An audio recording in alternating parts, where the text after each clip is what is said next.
So hello, pretty sure it's Tuesday. I don't know. I think it is. I really appreciate the feedback because when we share, we educate, we open up the door, and we make things less uncomfortable to talk about, and we put them on the forefront where they need to be, right? And any kind of discrimination needs to be wiped right out.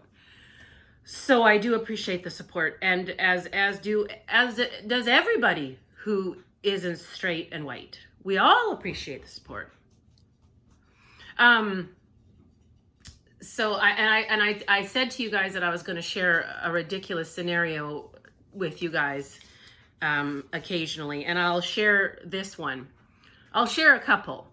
But this one is even more hilarious because I recently received a Facebook friend request from this particular person.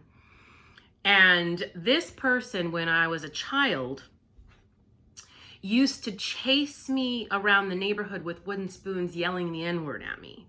Like she would snap, and then that was what she decided to do. So obviously, we're saying that word at home, right? Because children don't come out of the womb talking trash to different races. So that's coming from home. So be mindful of that. So I just thought to myself, so you have such a selective memory that you rained terror upon me. And you think it is totally okay to try to get into my life as a grown-up. Like it meant so little to you, yet it is the actual star of some of my nightmares that you thought is just not important. Literally, I could have given this woman an Oscar for the star of my nightmares. But I'm going to Facebook this woman because it meant so little to me what I did to her that I don't even remember it. But I remember it traumatizing. No, thank you. Okay? No. Are you kidding? There are some wounds that you don't get to try to put a Band-Aid over because unfortunately they're still pussy and hurting that other person. So just because it doesn't matter to you doesn't mean you get to sweep it under the rug. That's not cool, people.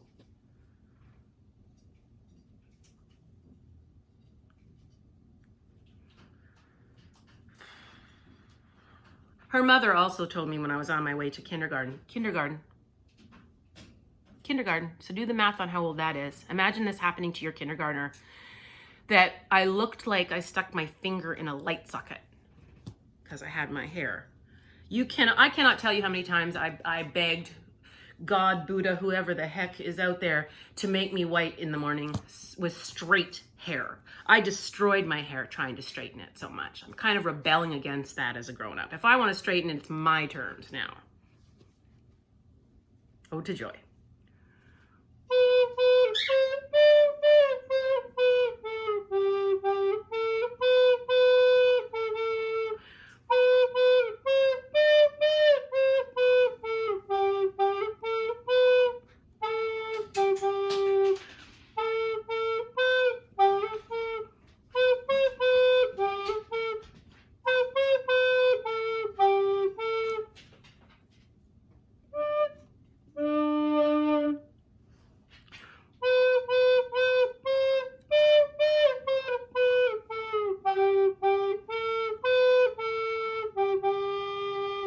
That should have gone better, but I like hot, flustered thinking about that.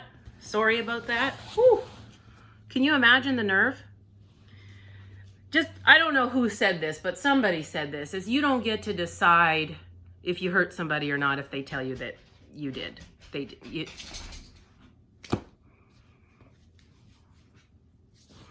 Plus, I think that when you completely ignore what pain you caused somebody by pretending it didn't happen, you are so disrespecting them that it's awful. So needless to say, we did not become friends. And you know what's weird is I can give you about 5 different stories of 5 other times that somebody has tried to befriend me in our adult years that I have a traumatizing experience.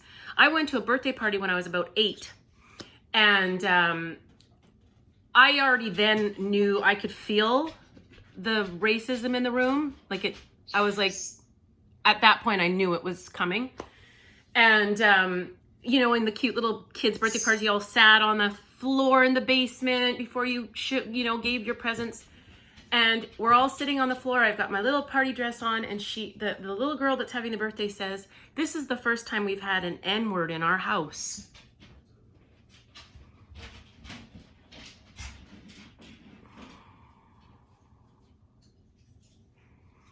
Imagine your 8-year-old, dropping your 8-year-old to go to a birthday party just thinking it's going to be an 8-year-old birthday party, but it turns out to be a traumatic event that at 45 years old she still thinks about.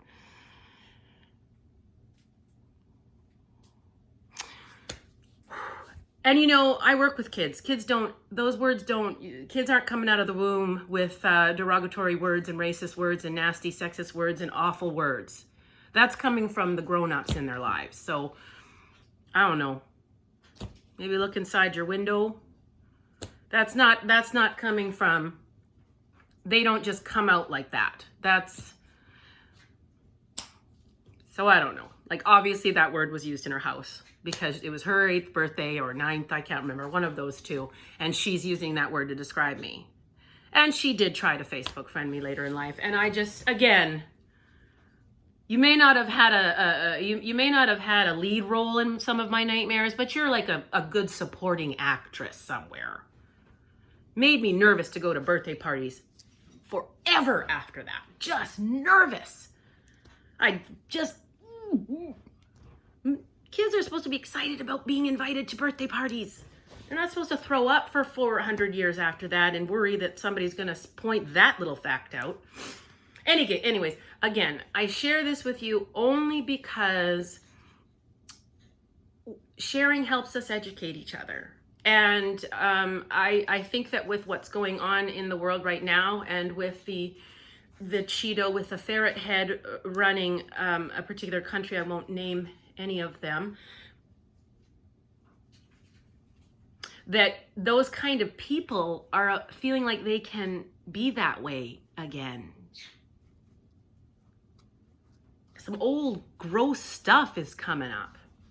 So I think that as long as us non-terrible, awful people just keep sharing and talking and keep the conversation going and keep learning and keep empathizing and sympathizing and keep sticking up for each other and making sure everybody is equal, then we have a chance at defeating the Orange Godzilla, who shall remain nameless.